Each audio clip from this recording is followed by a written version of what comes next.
vocês possam ter e que nos queiram colocar. Se não houver nada contra, faremos seguindo este modelo. E agora passaria a palavra ao meu colega João para poder dar início à apresentação. Espero que estejam a ver aqui também a apresentação. Se conseguirem ver, por favor, digam-me só. Conseguem ver a apresentação? Sim, ok. Então, os conteúdos da apresentação são os que podem ver aqui, aí nos vossos ecrãs, que têm a ver com os objetivos e prioridades de que vou falar a seguir, os critérios de elegibilidade, que vai falar a Carla, depois dos critérios de avaliação, que será o Hugo a explicar quais serão, e do orçamento e financiamento, que voltará a Carla a apresentar esta secção. Então, os objetivos e prioridades desta ação, uma das medidas que saiu do último Conselho Europeu foram as medidas excepcionais para combater a pandemia, e a Comissão achou por bem também, tendo alguma disponibilidade financeira, lançar um RAND extra para as organizações que trabalham com o programa Erasmus+, na ação-chave 2. E depois de alguma consulta com as agências e outros stakeholders, chegaram à conclusão que podia ser útil para as organizações lançar esta cola extra no mês de outubro, que tem duas vertentes. Tem uma vertente que se destina a parcerias para a prontidão da educação digital, e outra vertente que visa desenvolver parcerias para a criatividade no domínio da juventude e da educação de adultos também. Basicamente, o que isto significa é que o dinheiro disponível para este RAND extra foi dividido entre a área da juventude e as outras áreas do programa, sendo que metade do orçamento fica disponível para esta prioridade da educação digital, e as candidaturas nesta área são feitas à outra agência de educação e formação, e podem ser apresentadas no âmbito do ensino escolar, da formação profissional e do ensino superior. Estas são as candidaturas apresentadas à Agência de Educação e Formação. As parcerias para a criatividade estão divididas a meio. Existem projetos destinados à área da juventude, e estes sim que vamos falar a seguir, vamos falar exclusivamente destas parcerias, são submetidas à Agência Nacional Erasmus+, Juventude em Ação, e existem ainda parcerias para a criatividade, para a educação de adultos, estas também apresentadas à área da educação e formação, mas para a educação de adultos e nesta temática das parcerias para a criatividade. Os objetivos destas parcerias são, então, mobilizar as organizações da educação formal e informal, assim como as organizações dos setores culturais e criativos, para estimular e dotar as gerações futuras, atuais, dos meios necessários para realizarem respostas inovadoras que tenham a ver com o seu ambiente local, e também na área da educação de adultos, proporcionar instrumentos com as competências necessárias para soluções criativas e inovadoras para enfrentar os riscos que se apresentam neste momento às comunidades.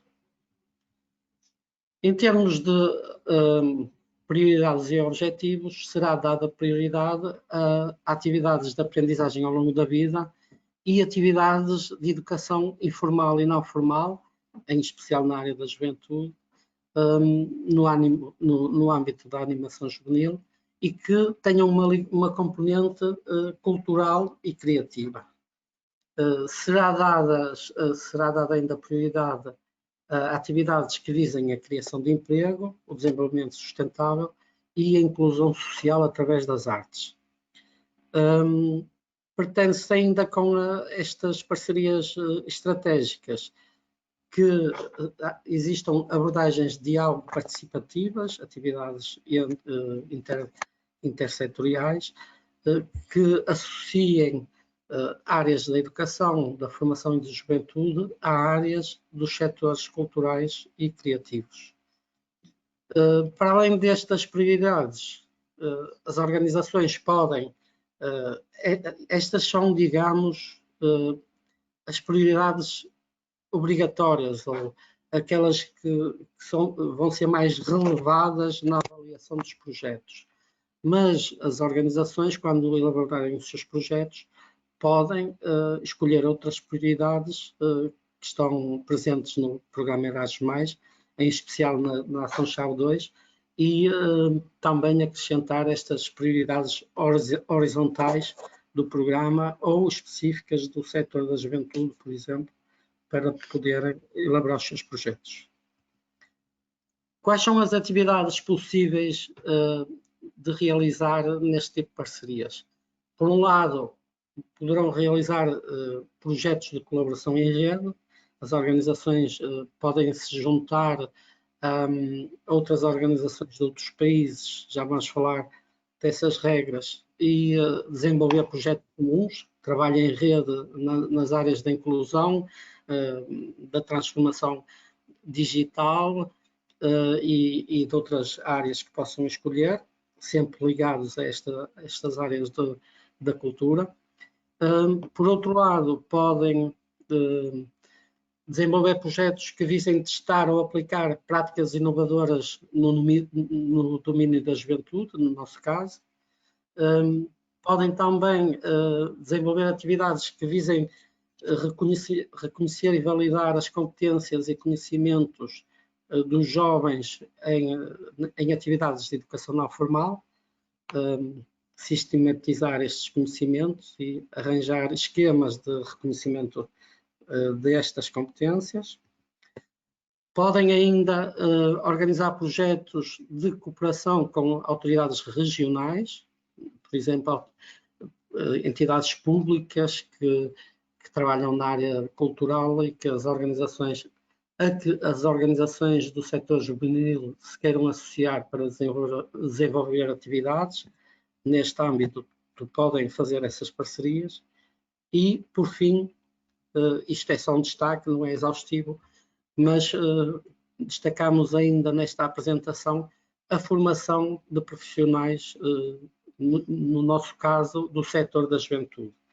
Os técnicos juvenis, se quiserem organizar atividades que visem aumentar as competências dos técnicos juvenis e façam um projeto de colaboração com outras entidades com esse fim, também ligado ao setor cultural, podem então desenvolver um projeto nessa área. Pronto, isto está tudo presente no guia, se quiserem mais detalhe podem ver, nós também estamos disponíveis para responder a questões específicas sobre esta questão das prioridades. Aqui no final do webinar ou por e-mail estão sempre à vontade. E agora passaria a palavra à minha colega Carla, que vos vai falar dos critérios de elegibilidade deste tipo de projetos. Relativamente aos critérios de elegibilidade, eles estão também presentes no guia do programa, como o João Vilaça já falou, e falamos sobretudo em algumas áreas essenciais, como o tipo de organizações elegíveis, o número dessas organizações, o local ou locais da atividade e a duração do projeto. No que se refere à tipologia das organizações elegíveis, elas são diversas, são instituições de ensino superior, institutos, escolas ou centros educativos, organizações sem fins lucrativos, associações, organizações não governamentais, os organismos públicos locais, as empresas públicas ou privadas de pequena, média ou grande dimensão, organismos públicos locais, regionais ou nacionais, parceiros sociais ou outros representantes da vida profissional, instituições de investigação, fundações, centros de formação interempresarial, empresas que ministram informação partilhada, formação colaborativa, organizações culturais, bibliotecas, museus, um órgão que preste serviços de orientação profissional, aconselhamento ou informação, um órgão de validação de conhecimentos, competências e aptidões adquiridas através de aprendizagem não formal e informal e um grupo de jovens ativo no domínio da juventude. Relativamente ao número de organizações participantes, ou seja, que constituem a parceria, uma parceria estratégica, sendo transnacional, tem de envolver no mínimo 3 organizações de 3 países-programa distintos. Os locais das atividades têm de ser obrigatoriamente nos países das organizações envolvidas na parceria. Quando falamos da duração do projeto, este pode ir de 6 a 24 meses. Entramos agora então nos critérios de avaliação qualitativa dos projetos. Existem 4 grandes blocos de critérios de avaliação qualitativa. Existe aquele que se refere à relevância do projeto e pode ir até um máximo de 30 pontos. Aquele que se refere à qualidade da concepção e da execução do projeto, até 20 pontos. E a qualidade da equipa do projeto e dos mecanismos de cooperação, até 20 pontos. E temos depois o 4º bloco, que diz respeito ao impacto e disseminação e que pode ir, então, até 30 pontos. Em termos de requisitos mínimos para financiamento, ou seja, as condições mínimas dentro que um projeto tem de cumprir dentro do orçamento disponível, falamos de uma classificação mínima de 60 pontos. Relativamente à relevância do projeto, tem de ter no mínimo 15 pontos dos 30 possíveis. A qualidade da concepção e implementação do projeto tem de ter no mínimo 10 pontos dos 20 possíveis. A qualidade da concepção, aqui acho que está, a qualidade da equipa do projeto e dos mecanismos de cooperação tem de ter também mínimo de 10 pontos dos 20 disponíveis e relativamente ao impacto e disseminação tem de ter no mínimo 15 pontos dos 30 disponíveis, ou seja, sempre metade dos pontos máximos de cada bloco. Temos então, relativamente à relevância do projeto, vários critérios específicos de qualidade, como é a pertinência da proposta para os objetivos e prioridades da ação, deve ficar claro o enquadramento dos objetivos do projeto e das suas atividades, relativamente aos objetivos e prioridades gerais e específicos da ação. Temos também a medida em que a proposta se baseia numa análise genuína e apropriada das necessidades, que para além da identificação dos objetivos e dos resultados a que vocês propõem, deve ser identificadas as necessidades e analisadas as necessidades que constituem a base do projeto. Também à medida em que os objetivos estão definidos de forma clara, são realistas e abordam questões pertinentes para as organizações participantes e os grupos-alvo do projeto, e também à medida em que uma proposta é adequada para concretizar sinergias entre os diferentes domínios da educação, formação e juventude. Deve ficar ainda claro e ser descrito a forma como a proposta é inovadora, em termos gerais ou nos métodos que propõe, e a forma como é complementar a outras iniciativas já realizadas pelas organizações participantes. Deve ainda ficar claro no projeto a medida em que a proposta proporciona um valor acrescentado a nível da União Europeia. Temos depois também o bloco referente à qualidade da concepção e da execução do vosso projeto, que deve ser descrito de forma exaustiva e detalhada. Falamos aqui da clareza, exaustividade e qualidade do programa de trabalho, incluindo todas as suas fases, quer desde a preparação à execução, implementação do projeto e das suas atividades, à monitorização transversal ao projeto, à avaliação e disseminação. Falamos aqui na coerência entre os objetivos do projeto e as atividades que o projeto propõe, a qualidade e viabilidade da metodologia, a existência e a adequação de medidas de controlo de qualidade, de forma a assegurar a execução do projeto e das suas atividades em termos de qualidade e também de forma a assegurar que não excede nem o prazo, o timing, nem o orçamento. Falamos ainda da medida em que o projeto tem boa relação custo-eficácia e afetação de recursos a cada elemento do mesmo e a cada atividade. Se o projeto tiver previstas atividades de formação, ensino ou aprendizagem, a qualidade dos mecanismos práticos e das modalidades de gestão e apoio referentes a estas atividades é também objeto de avaliação qualitativa. Se o projeto prever estas atividades, é também elemento de avaliação à medida em que as atividades são adequadas às metas do projeto, aos seus objetivos e a forma como envolvem o número apropriado de participantes.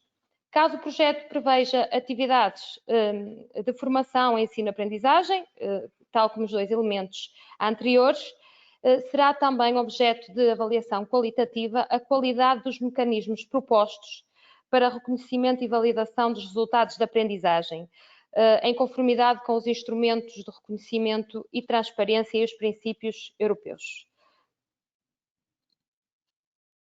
Ora bem, como a minha colega já deve estar muito cansada, eu vou agora aqui tentar terminar a parte dos critérios de avaliação e entraríamos aqui no terceiro grande bloco que será avaliado em sede de candidatura e que tem até um máximo de 20 pontos. Estamos a falar, portanto, da qualidade da equipa do projeto e dos mecanismos de cooperação. Neste bloco será essencialmente avaliada a parceria entre as diversas organizações que compõem o projeto. Porque nesta ação, talvez mais até do que nas outras ações, é fundamental que essa parceria funcione e que os vários parceiros tenham um perfil que seja complementar e que possa levar a bom porto um projeto com objetivos muito claros e bem definidos. E por isso mesmo, neste bloco, o que é que se vai avaliar? Em que medida é que o projeto envolve um misto adequado de organizações participantes e que sejam complementares com o perfil, experiência e especialização necessários para levar a bom termo todos os aspectos do projeto. Portanto, todo o perfil das organizações, se o perfil é complementar ou não, é avaliado aqui neste bloco. Em que medida a distribuição de responsabilidades e tarefas demonstra o empenho e contributo ativo de todas as organizações participantes? Muito importante que aqui se perceba que todas as organizações têm um papel definido no projeto, que não se perceba que o projeto é desenvolvido apenas por uma organização e que as restantes possam ter um papel secundário. Portanto, aqui convém que essas tarefas estejam bem atribuídas e todas as responsabilidades. Em que medida, caso seja pertinente para o tipo de projeto, este envolve a participação de organizações de diferentes domínios da educação, formação, juventude e outros setores socioeconómicos. Outro fator também importante, o incluir novos intervenientes na ação. Isso também é valorizado aqui nesta ação. Portanto, se temos aqui organizações que nunca participaram em projetos da KPA2 ou que nunca tiveram projetos aprovados. A existência de mecanismos eficazes de coordenação e comunicação entre as organizações é um fator sempre muito importante, que a comunicação funcione e que isso esteja bem para a candidatura.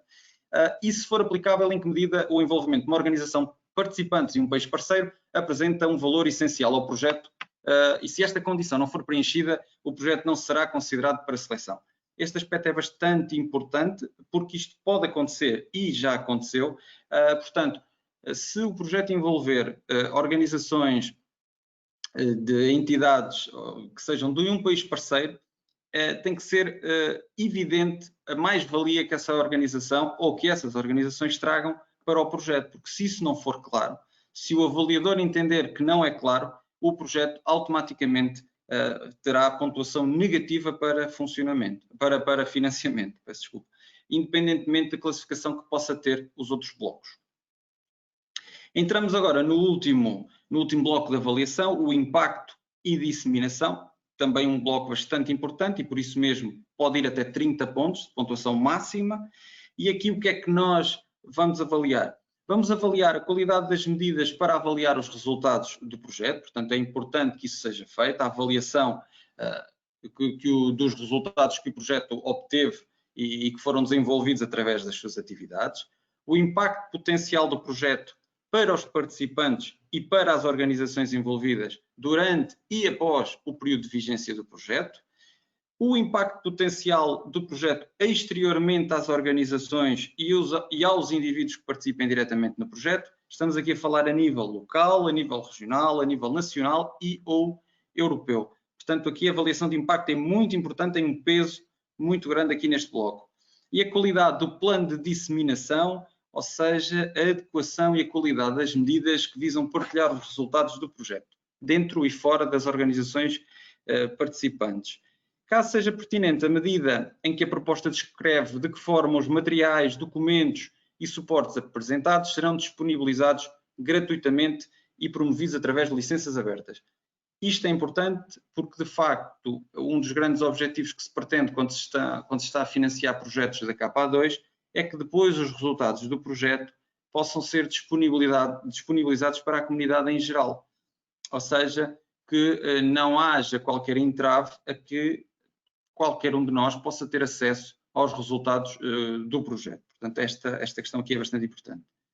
Finalmente, a qualidade dos planos garantidos ou destinados a garantir a sustentabilidade do projeto, a respectiva capacidade para ter um impacto contínuo e para gerar resultados depois de esgotada a subvenção. Portanto, pretende-se que o projeto possa ter continuação mesmo depois de ele ter terminado. Em relação aos critérios de avaliação, era isto que nós tínhamos aqui para vos falar. Quem já está ambientado à KA2 não notou aqui praticamente diferença nenhuma. Agora, quem nunca ouviu falar disso, por isso é que nós tentamos aqui também ter uma exposição um pouco mais pormenorizada.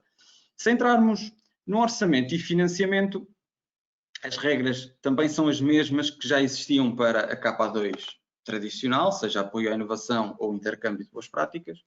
Mas vamos então falar sobre essas rúbricas que compõem uma KA2. A primeira rúbrica aqui será a gestão e implementação do projeto. É uma rúbrica que pretende financiar as atividades rotineiras do projeto, portanto, as atividades que vão acontecendo ao longo do projeto e que são necessárias de serem financiadas. E a lógica de financiamento, ou o critério de financiamento, é bastante simples. 500 euros por mês para a organização promotora, 250 euros por mês para as restantes organizações envolvidas no projeto. Portanto, ao longo da duração do projeto irão receber este montante, 500 euros para a entidade promotora e 250 para as entidades parceiras. Mais uma vez estamos a falar de despesas que são mais ordinárias, ou seja, que acontecem ao longo da duração do projeto. Estamos aqui a falar também de despesas de disseminação de resultados, seja ele para a elaboração de folhetos, de informações na internet, portanto, atividades de promoção ou materiais para a utilização nessas atividades de promoção, também devem ser aqui financiadas. Outra rubrica muito importante são as reuniões transnacionais de projeto, ou seja, aqueles encontros de coordenação que possam ser desenvolvidos ao longo do projeto, com uma periodicidade que seja definida e justificada em candidatura. Essas reuniões também são financiadas. Qual é o critério de distribuição do montante? Será pela distância percorrida pelas organizações para a realização desses encontros. Existem duas distâncias banda definidas, de 100 a 1999 km e outra a partir dos 2000 km, e este financiamento é feito por cada participante envolvido. Chamava a atenção que, por uma lógica de melhor alocação dos fundos, entende-se que é uma boa prática que não ultrapasse os 2 participantes por organização, porque estamos a falar, portanto, de encontros de coordenação.